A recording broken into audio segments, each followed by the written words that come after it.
Alrighty, hello YouTube. Welcome back to my channel. For those of you who don't know me, my name is Cryptic Coil, and in today's video, I have another thrift store haul for you guys. I've been accumulating these things for a few weeks now. So first of all, I don't think I ever told anybody like Happy Holidays and Happy New Year. It is 2025. It is a new year. I think that the last video I put up on my channel was my Christopher Pike The Grave book review. And sorry, excuse me. So I've been sitting on some of these things, letting them accumulate. Going forward in 2025, I'm going to slow down on doing book hauls and media hauls. And I'm going to increase book reviews and movie reviews. That's the direction that I want to move forward to. It probably means that I'll be uploading less content, but I am going to go in a different direction. I kind of feel like, I mean, my book hauls, which I think garner consistent views, they're usually a little south of 100, maybe between 50 and 100 views on those videos. And they are fun for me. I do enjoy showing off what I found out in the wild and what I got, good deals on.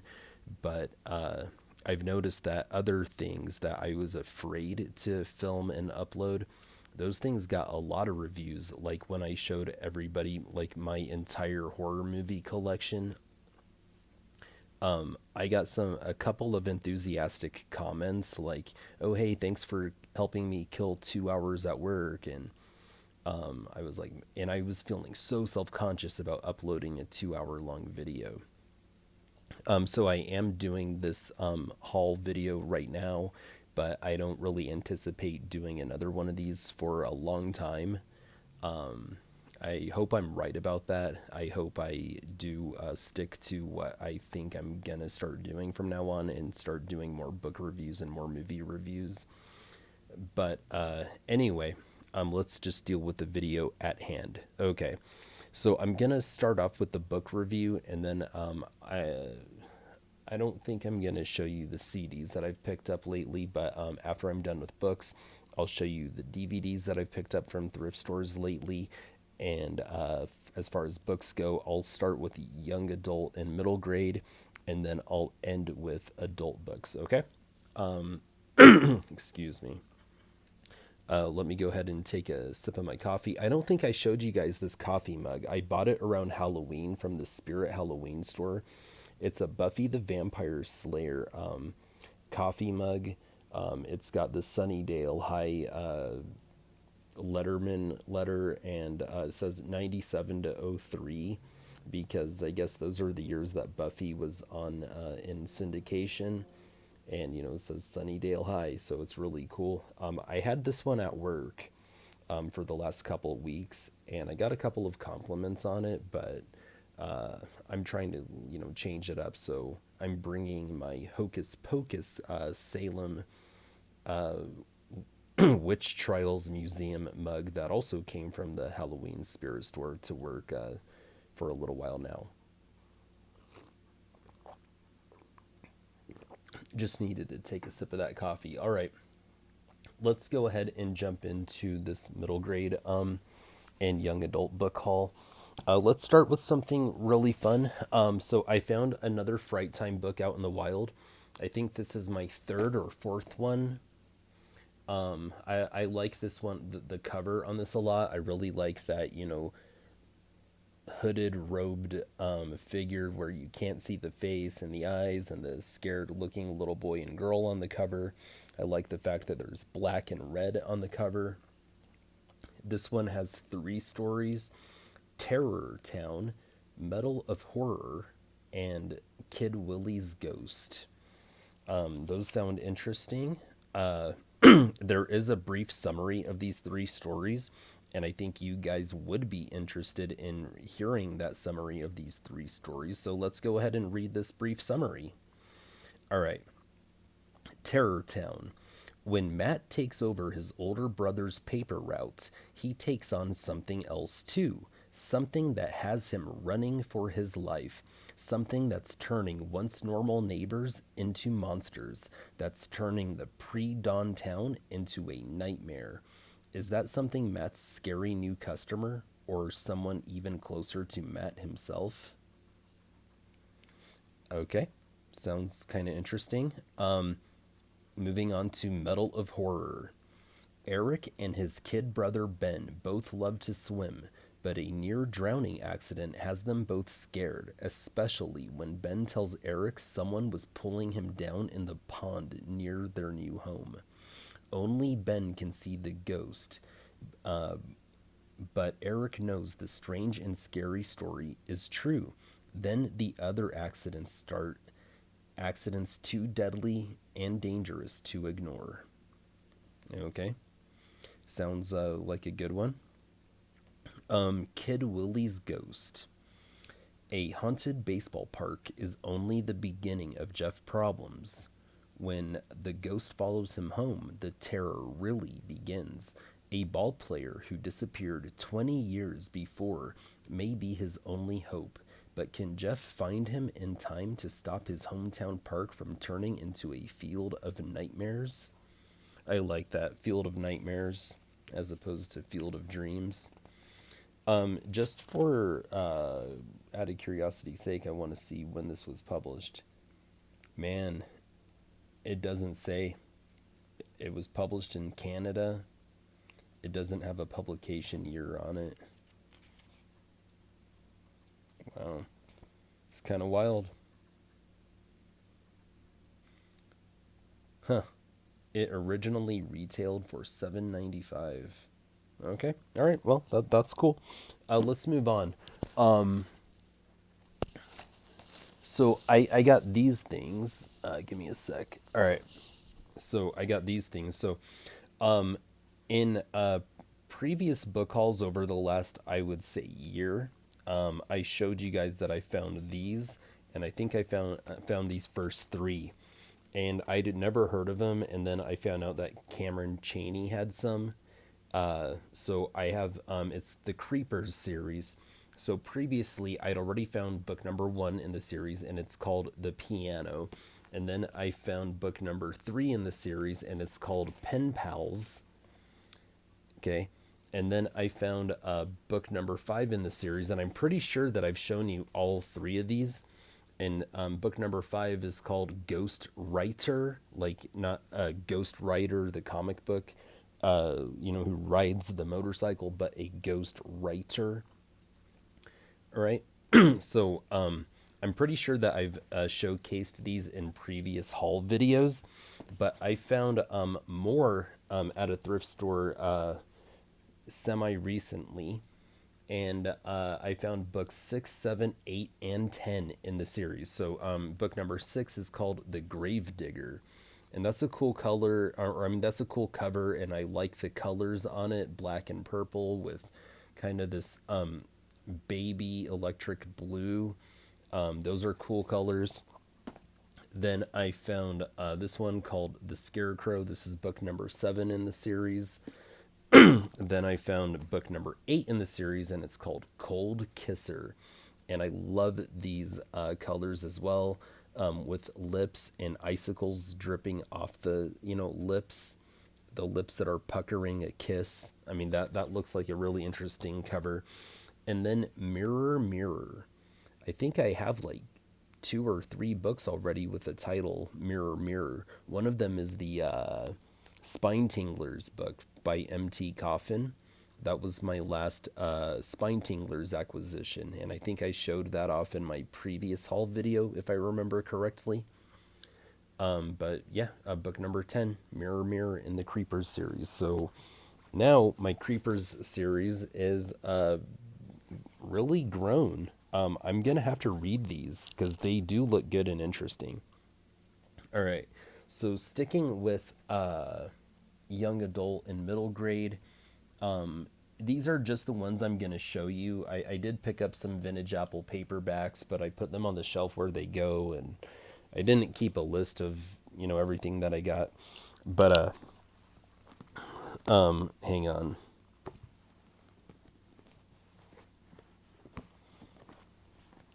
So I found these things. Okay, so I found these Scholastics by K.P. Alexander. I have the Collector.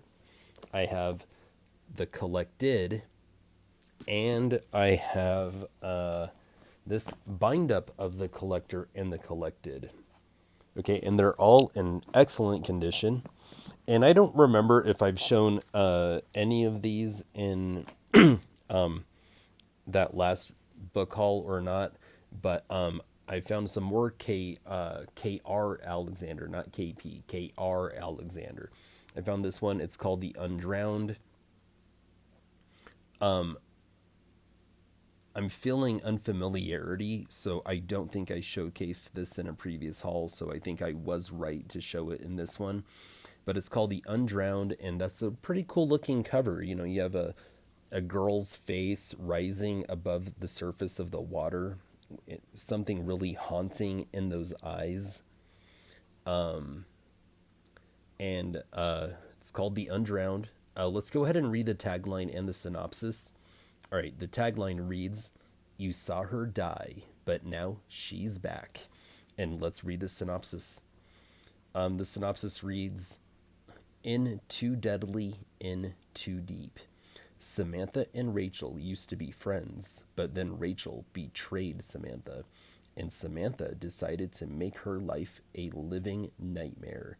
Then one day, Samantha and Rachel found themselves in a fight by a lake. Samantha pushed Rachel and watched as Rachel fell back and back into the water and gone. No way to save her. No way she could be alive.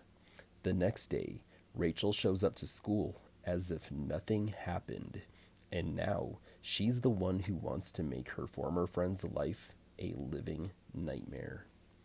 Okay, that sounds pretty good. You know, that sounds pretty good. This came out in 2020. All right. So I'm not going to really bother with the Collector or the Collected. But then I found these books, and I don't know if I showed any of them off already. I don't think I did. But I found this one called The Last Laugh. I think I did show this one. It's got that creepy looking clown. And then I found The Fear Zone with another creepy looking clown. This one looks like it could be it for kids. Hopefully it doesn't have like the scene in it.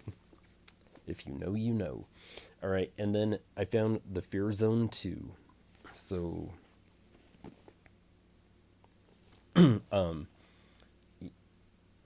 I think that there's so I'm looking at the back of these K.R. Alexander books, and on the back of this one you can see there's like The Last Laugh, The Undrowned, the Collector, and the Collected.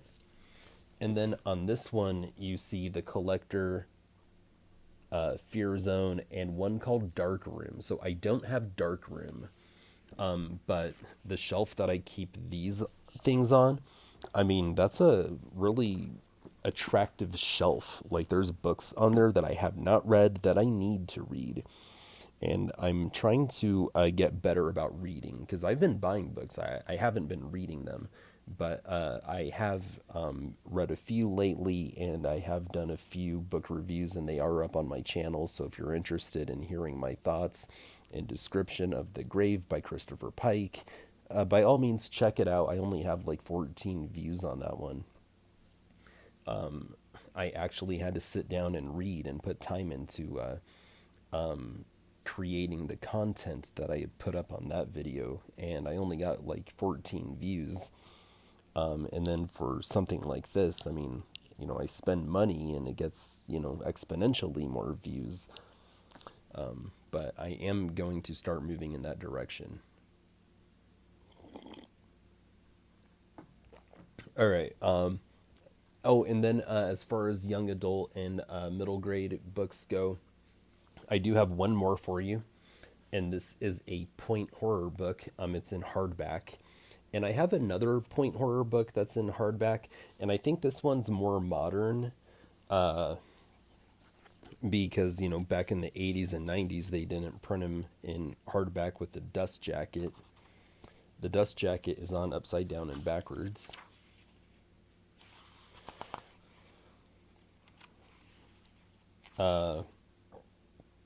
This is from 2013.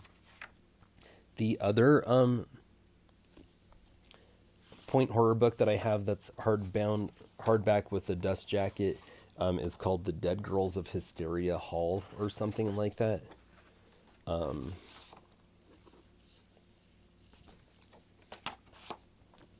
But here's the cover, and it's called The Dead and the Buried by Kim Harrington.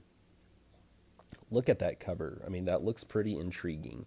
You have a beautiful young woman lying on the ground. Even though it looks like something tragic happened, you gotta admit, she looks kind of glamorous with her long, luscious hair just kind of spilled the way it is.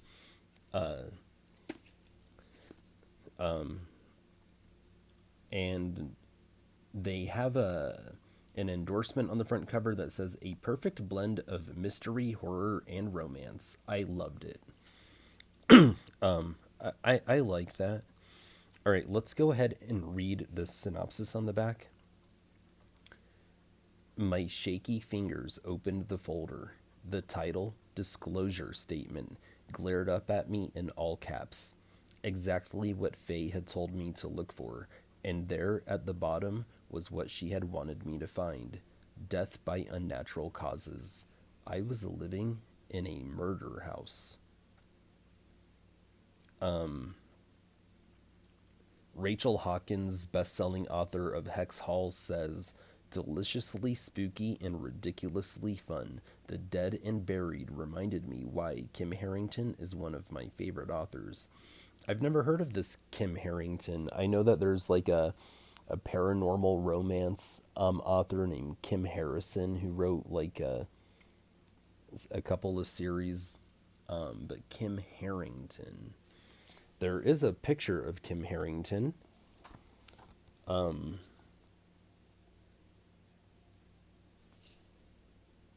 She kind of looks like Amy Farrah Fowler from like The Big Bang Theory.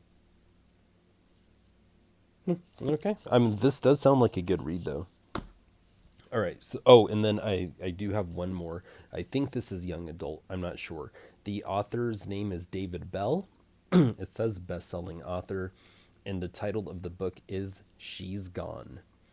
And the tagline on the front reads, "The perfect couple is the perfect lie."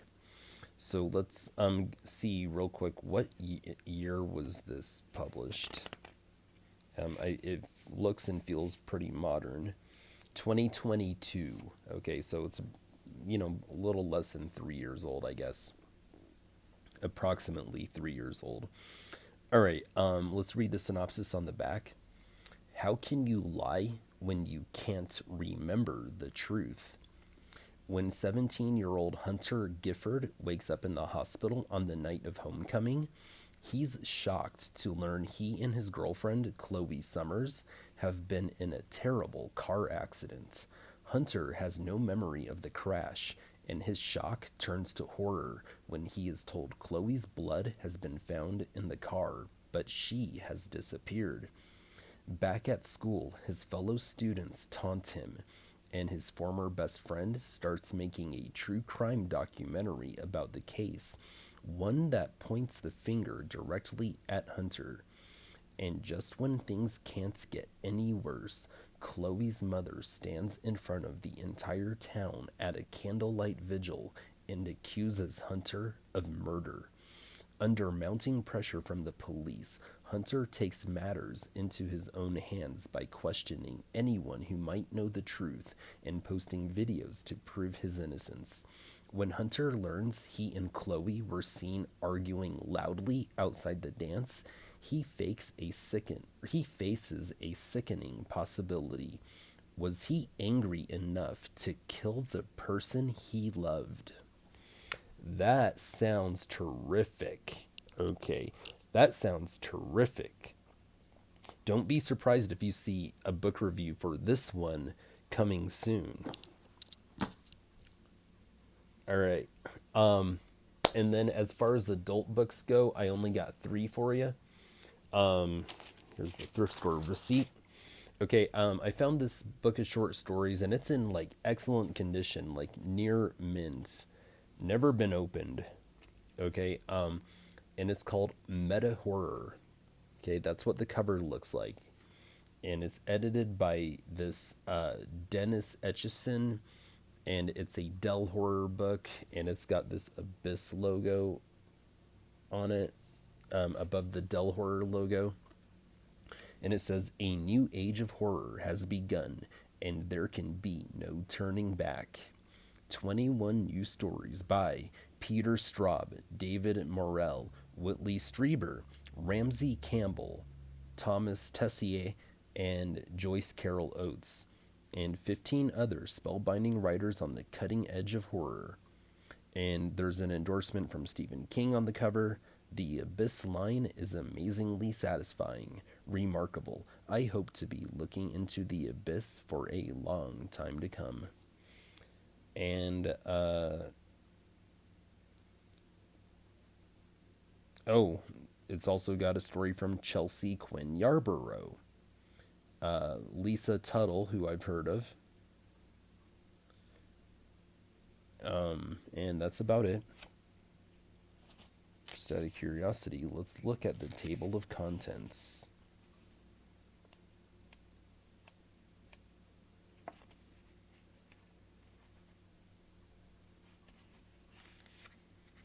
Okay, contents. There's an introduction.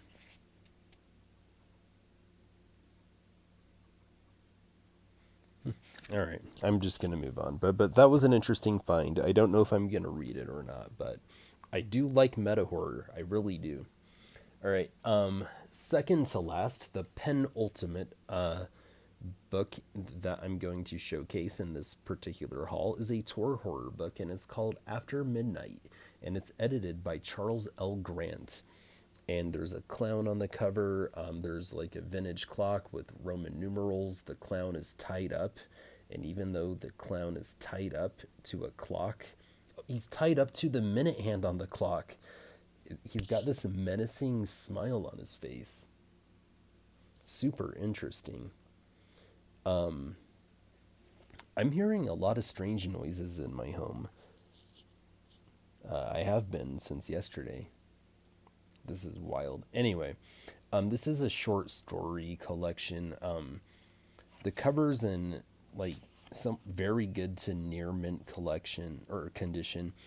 The copyright on this is 1986, so this is a birthday shelf book. And it has, a number of short stories by various authors. The only one that I know is Ramsey Campbell. Oh, and Bernard Taylor. I have a couple of Bernard Taylor books. A couple of Bernard Taylor stories.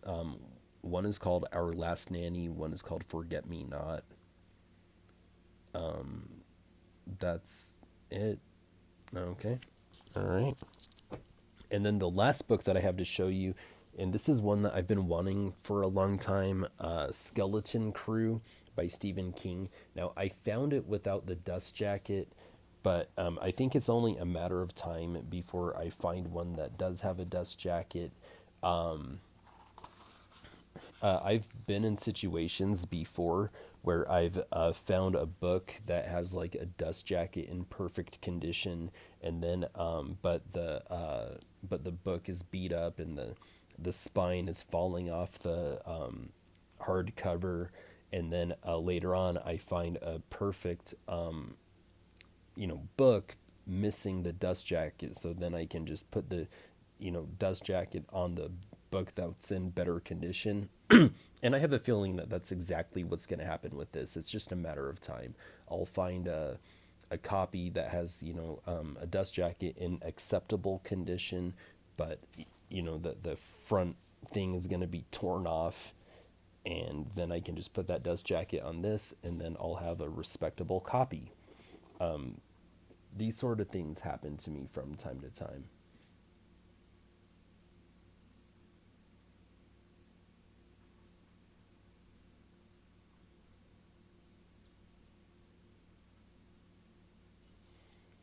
I guess it's just my AC, but I've been hearing strange noises in my apartment for over 24 hours.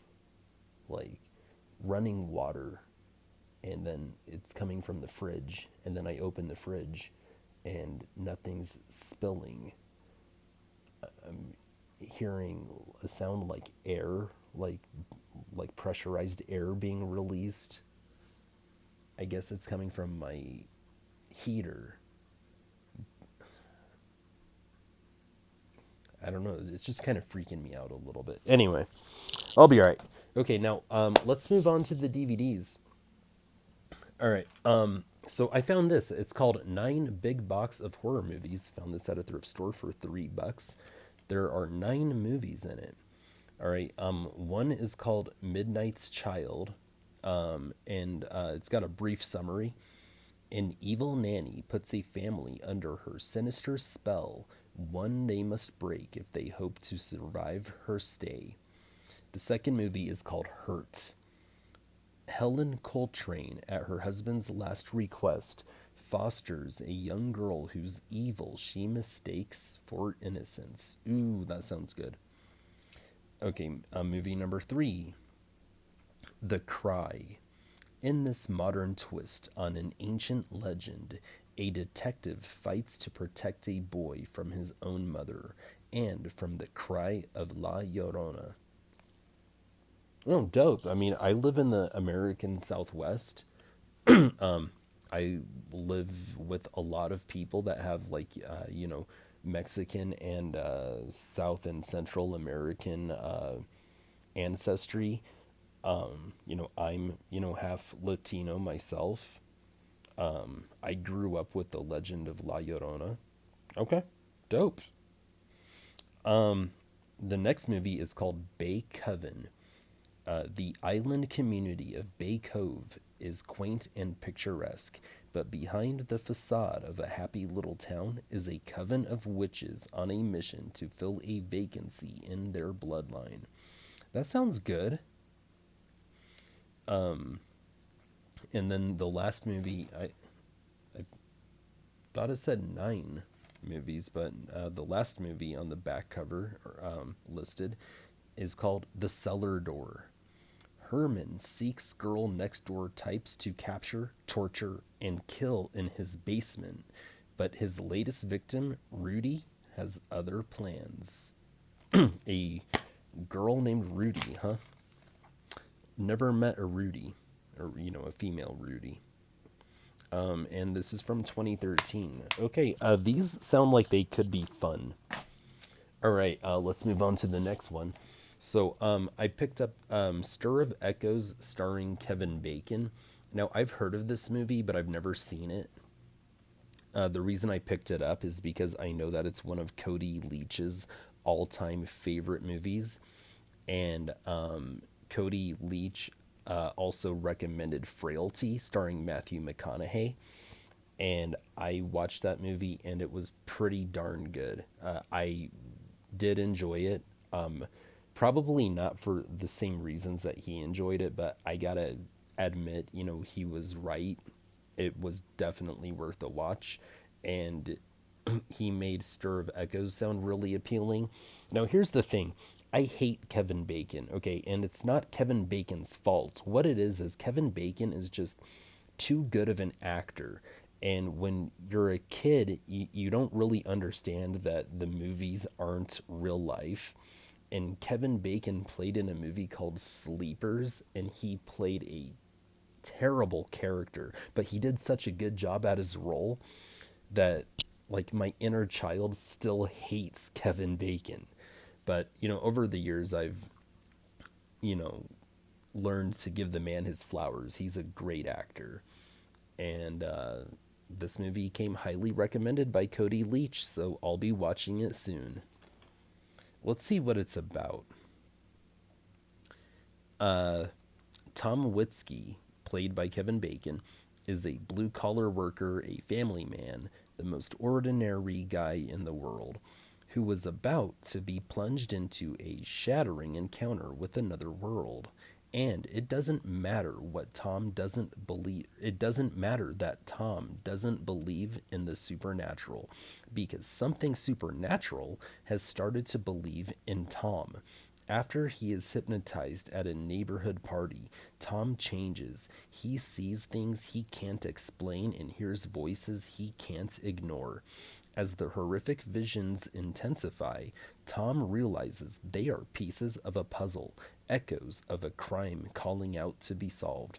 But when his otherworldly nightmares begin coming true, Tom wants out. He desperately tries to rid himself of this eerie, unwanted power, only to be seized by an irresistible compulsion to dig deeper and deeper into the mystery that is consuming his life.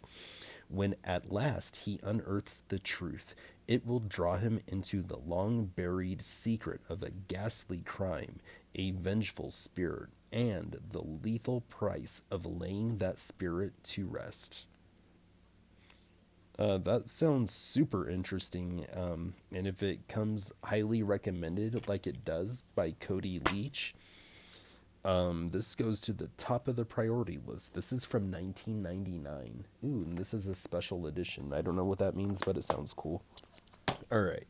Moving on to the next one. Okay, so I'm excited about this. I found Evil Dead 2.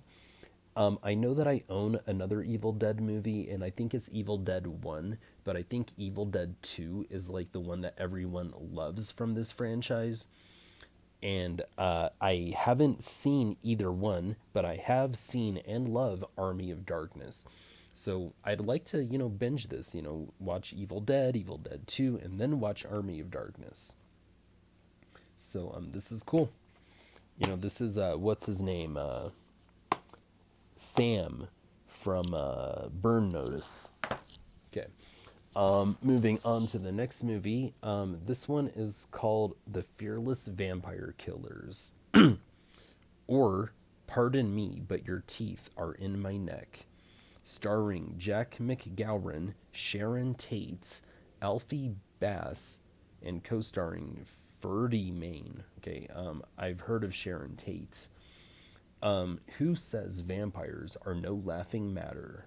And it's got kind of a stupid looking cover. That's what the cover looks like. But let's go ahead and read the summary on back. Near brilliant mixture of humor and horror. It's the living end, a fancy dress ball for blood fiends in Count von Krolok's Transylvanian castle. Surely no mortal would be foolish enough to infiltrate this hemo-gobbling horror of a soiree, but partygoers notice something in the ballroom mirrors, the reflections of humans, vampire killers, dancing among them. Director slash co-writer Roman Polanski, who did The Pianist, Rosemary's Baby, and Chinatown, spoofs vampire movies with this droll balancing act of shocks and laughs. He also portrays Alfred, mousy apprentice to a doddering researcher of vampirism, and the love-struck defender of gorgeous Sarah when the Count tries to make her the ghoul of his dreams. It's all fantastic fun. And that does sound good. I know that like Roman Polanski is a highly controversial figure. I don't know why. But I know that at one point in time, this Roman Polanski was a Hollywood darling, and then old school, and then became kind of like a Harvey Weinstein type of controversial figure. Someone I think, and I know that a lot of people were really upset about the way he was portrayed as this like, you know, hero in Once Upon a Time in Hollywood. That's how I know about this. And I don't know the truth. I just know that that narrative is out there. But this might be something where it might, benefit me as far as entertainment value goes, to separate the art from the artist. Even if I find out the truth about who Roman Polanski was or is and what he may or may not have done, I might still get some good entertainment value out of this. So I trusted my gut and I picked it up. All right. Then I found this thing, and it's called Carnival of Souls, and in color for the first time. And that's what the cover looks like. Okay, it's got like, a Stephen King esque, Are You Afraid of the Dark esque looking cover. And it I know that this DVD is from 2005, but I don't know what. Oh, it was originally a black and white film from 1962. But let's go ahead and read the synopsis on back so I can move on. Take a ride with young church organist Mary Henry as she encounters a world where the difference between the living and the dead is impossible to discern. Each step plunges her deeper into the nightmare of the Carnival of Souls. Herc Harvey's 1962 classic cult horror movie was the precursor to such eerie films as The Shining and The Sixth Sense. Now it's restored and in color for the first time, and complete with an irreverent bonus commentary by Mike Nelson of Mystery Science Theater 3000. For pure skin crawling spookiness, Carnival of Souls is in a class by itself. And it does sound good. It does. All right, let's move on to this one. I'm really excited to have found this one because I've always wanted to see it. And this is one of those 8 films to die for from the After Dark Horror Fest, and it's called The Hamiltons. And I've wanted to see it for a long time, and I never got around to it. And I found it brand new, still wrapped in the cellophane at a thrift store for $3. And let's go ahead and I know something about this movie that I'm probably not supposed to know. Let's go ahead and read this synopsis on the back. The Hamiltons. The Hamiltons seem to be the perfect. The Hamiltons seem to be the picture perfect American family. They are hard-working community members, giving to their local charities, attending town hall meetings, and always respectful of their neighbors, except for the fact that they usually end up killing them. This is from 2006. I remember when this series came out, when these 8 After Dark horror movies came out and got released on DVD. I've seen a few of them. Most of them weren't good, but I heard that this one was good. And I guess there's kind of a twist with this one. I know what it is, but I still want to watch it. Look, I don't hate me. I'm gonna do this. Last year in 2024, a movie came out called Abigail. Same twist with this one.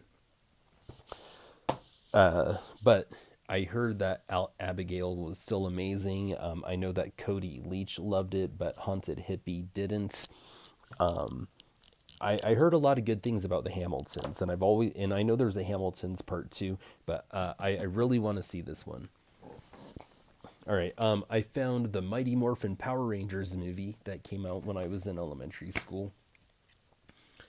Power Rangers was my favorite thing in the world. Loved Power Rangers. Still do. Well, I mean, the nostalgia from the Mighty Morphin era. After Mighty Morphin and I think Zeo, I think that was like Zeo is when I stopped. I mean, I graduated elementary school, got into middle school, got a little bit older, kind of outgrew Power Rangers. But now that I'm older, I have a nostalgic fondness for this. I'm going to watch this again soon. When the Netflix one came out, like I went home and watched it right away. I couldn't wait. All right, so then I found this one, and it's called The Unwilling. And here's what the cover looks like. And here's the synopsis on the back. Following the death of the family's patriarch, a group of relatives meet at the estate of his agoraphobic and OCD son for the reading of the will. Each family member wants a piece of the inheritance. A mysterious box appears and begins to seduce them with their deepest, darkest, and deadliest desires. Sibling, Sibling Michelle's vanity causes her to fall prey to her image in an antique mirror. Her power hungry ex husband, now engaged to a much younger woman, is consumed by a gold bar. Darren succumbs to a drug addiction that spirals out of control, leading him to turn against his sister. One by one, they are put through terrifying trials which leave a body count in their wake. Only David is aware that he may be up against the vengeful spirit of his father, or something far more sinister, searching for new souls to feed upon. In a fight to the finish, who will give in to the temptation and who will survive?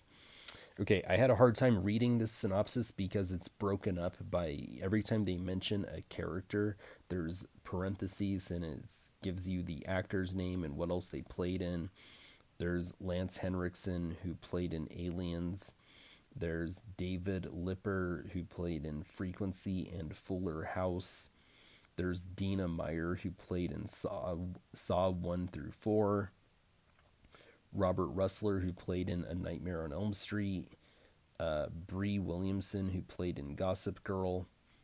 Which one was she? Because I know like Blake Lively, Taylor Mumson, and Michelle Trachtenberg. So who was that one? And then Jake Thomas, who played in Artificial Intelligence. I think that was Steven Spielberg. And then Austin Highsmith, who played in Scream and the Scream series. I mean, it sounds like it's got a very respectable cast. All right, this one, found this at a thrift store too for $5. Let me get this darn thrift store sticker taken off real quick.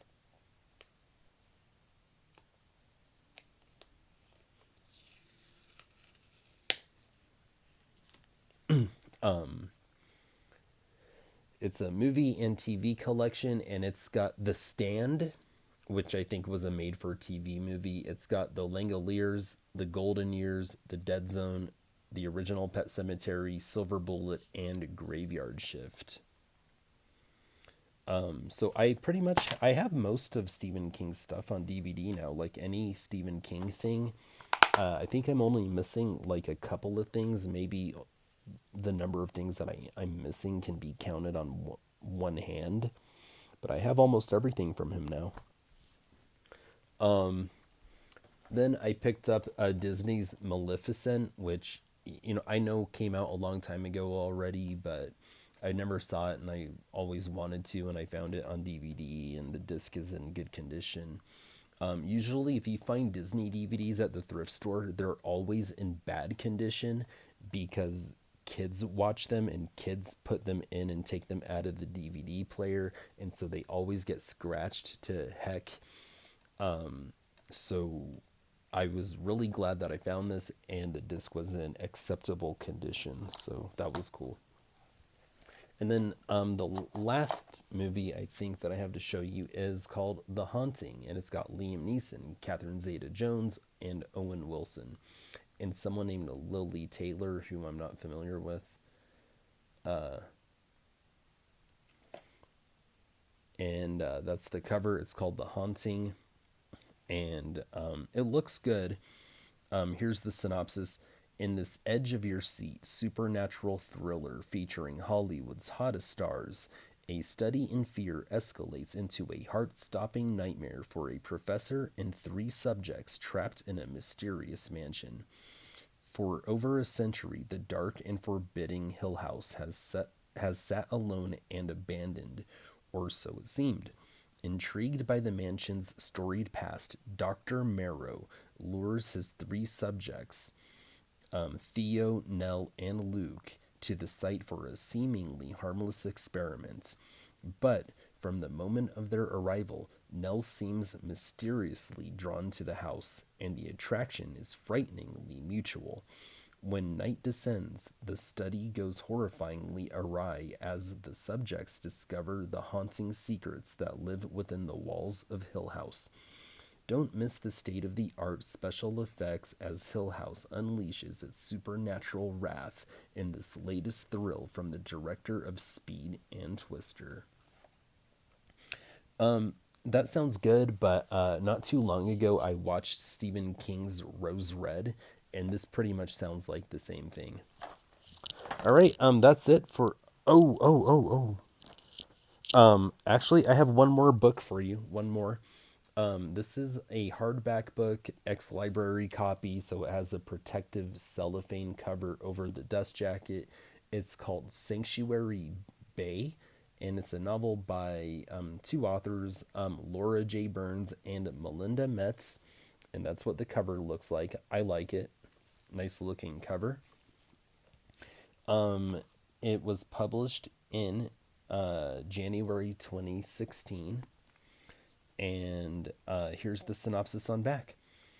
Thinking about the rules helped.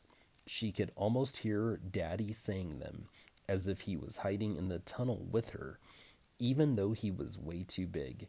If something bad happens, wait until the room is safe. If you leave the tunnel, put the funny slitted door back on. Run fast. Find a lady with kids. Tell her your name is Sarah Merson.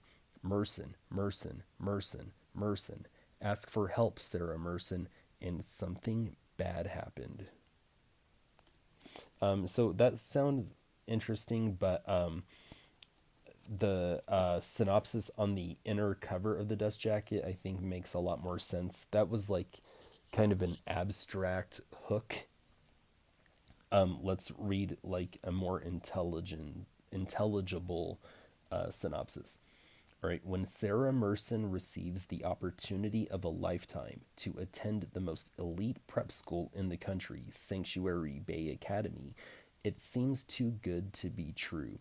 But after years of bouncing between foster homes, the idea of settling into a quiet dorm room on a tranquil island in Maine couldn't sound more appealing.